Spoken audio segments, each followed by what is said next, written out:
One flew east, one flew west, one flew over the cuckoo's nest. Children's Folk Rhyme. Part 1. They're out there, black boys in white suits up before me to commit sex acts in the hall and get it mopped up before I can catch them. They're mopping when I come out the door, all three of them sulky and hating everything, the time of day, the place they're at here, the people they gotta work around. When they hate like this, better if they don't see me.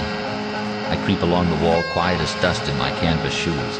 But they got special sensitive equipment to detect my fear, and they all look up, all three at once. Eyes glittering out of the black faces like the hard glitter of radio tubes out of the back of an old radio. Here's the chief, the super chief, fellas.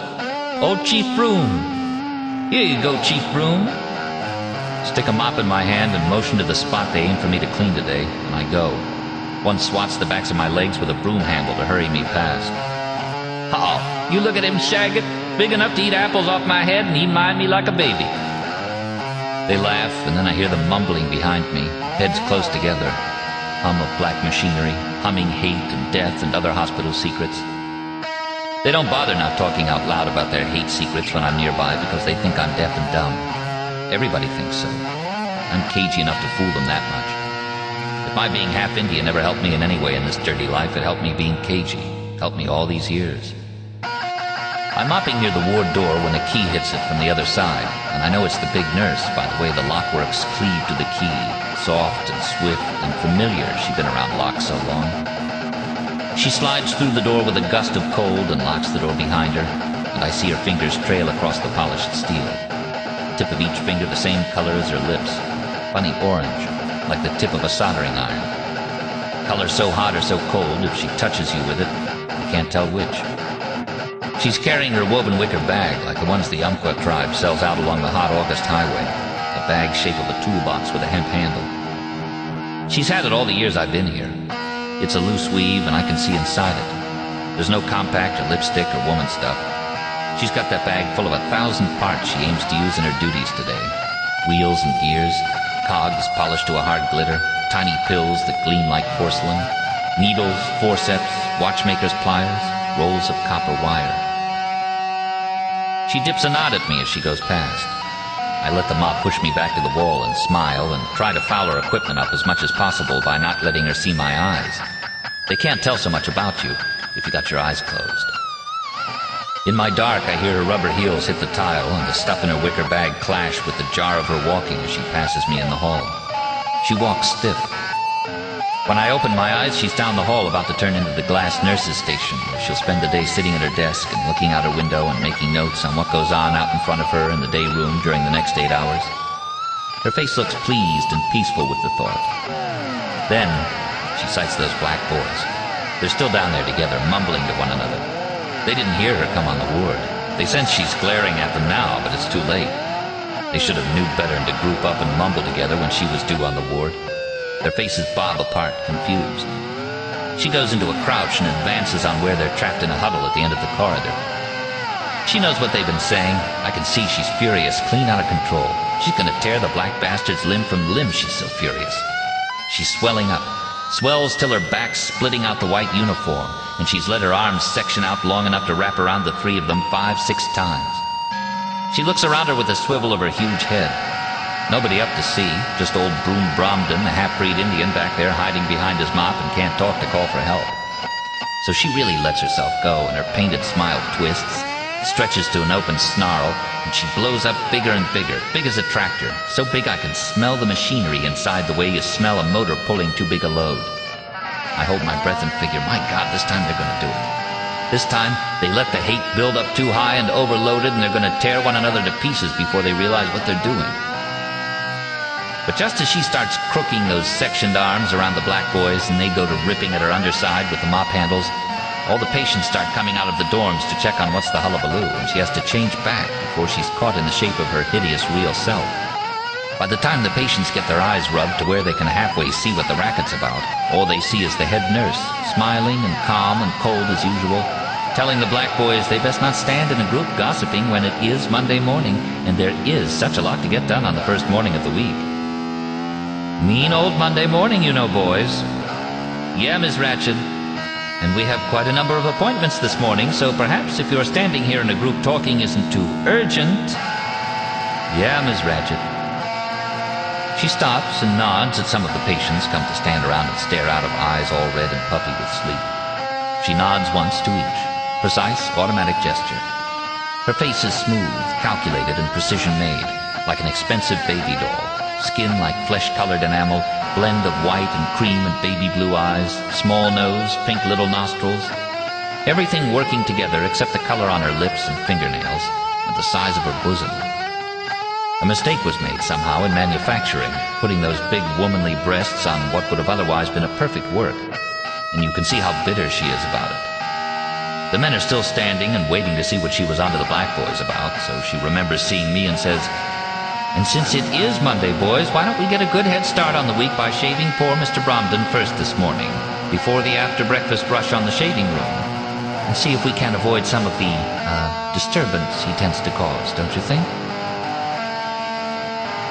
Before anybody can turn to look for me, I duck back in the mop closet, jerk the door shut dark after me, hold my breath. Shaving before you get breakfast is the worst time. When you get something under your belt, you're stronger and more wide awake, and the bastards who work for the combine aren't so apt to slip one of their machines in on you in place of an electric shaver. But when you shave before breakfast, like she has me do some mornings, 6:30 in the morning in a room all white walls and white basins, and long tube lights in the ceiling making sure there aren't any shadows, and faces all around you trapped screaming behind the mirrors, and what chance you got against one of their machines? I hide in the mop closet and listen, my heart beating in the dark, and I try to keep from getting scared. Try to get my thoughts off someplace else. Try to think back and remember things about the village and the big Columbia River. Think about, one time Papa and me were hunting birds in a stand of cedar trees near the Dalles. But like always, when I try to place my thoughts in the past and hide there, the fear close at hand seeps in through the memory. I can feel that least black boy out there coming up the hall, smelling out for my fear. He opens out his nostrils like black funnels, his outsized head bobbing this way and that as he sniffs, and he sucks in fear from all over the ward. He's smelling me now, I can hear him snort. He don't know where I'm hid, but he's smelling and he's hunting around. I try to keep still. Papa tells me to keep still, tells me that the dog senses a bird somewheres right close. We borrowed a pointer dog from a man in the Dalles. All the village dogs are no-count mongrels, Papa says. Fish gut eaters, no class at all. This here dog, he got instinct. I don't say anything, but I already see the bird up in the scrub cedar, hunched in a gray knot of feathers. Dog's running in circles underneath. Too much smell around for him to point for sure. The bird's safe as long as he keeps still. He's holding out pretty good, but the dog keeps sniffing and circling, louder and closer. Then the bird breaks, feathers springing, jumps out of the cedar into the bird shot from Papa's gun. The least black boy and one of the bigger ones catch me before I get 10 steps out of the mop closet and drag me back to the shaving room. I don't fight or make any noise. If you yell, it's just tougher on you. I hold back the yelling. I hold back till they get to my temples. I'm not sure it's one of those substitute machines and not a shaver till it gets to my temples. Then I can't hold back. It's not a willpower thing anymore when they get to my temples. It's a button, pushed, says air raid, air raid. Turns me on so loud it's like no sound. Everybody yelling at me, hands over their ears from behind a glass wall, faces working around in talk circles, but no sound from the mouths. My sound soaks up all other sound. They start the fog machine again, and it's snowing down cold and white all over me like skim milk. So thick I might even be able to hide in it if they didn't have a hold on me. I can't see 6 inches in front of me through the fog, and the only thing I can hear over the wail I'm making is the big nurse whoop and charge up the hall while she crashes patients out of her way with that wicker bag. I hear her coming, but I still can't hush my hollering. I holler till she gets there. They hold me down while she jams wicker bag and all into my mouth and shoves it down with a mop handle.